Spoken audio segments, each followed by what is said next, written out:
एक महत्त्वाची बातमी। करुणा मुंडे यांनी धनंजय मुंडे यांच्या विरोधात विधानसभा निवडणुकीत शपथपत्रात खोटी माहिती दिली अशी तक्रार परळीच्या फौजदारी न्यायालयामध्ये ऑनलाईन पद्धतीने दाखल केली होती आणि या तक्रारीवरून धनंजय मुंडे यांना न्यायालयाने कारणे दाखवा नोटीसही बजावली होती।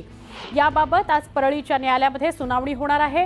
नुकत्याच झालेल्या विधानसभा निवडणुकीमध्ये मंत्री धनंजय मुंडे यांनी आपल्या शपथपत्रात खोटी माहिती दिल्याबाबतची तक्रार करुणा शर्मा यांनी परळीतील फौजदारी न्यायालयात ऑनलाईन पद्धतीने दाखल केली होती। त्यानंतर मंत्री धनंजय मुंडे यांना न्यायालयाने कारणे दाखवा नोटीस बजावली होती।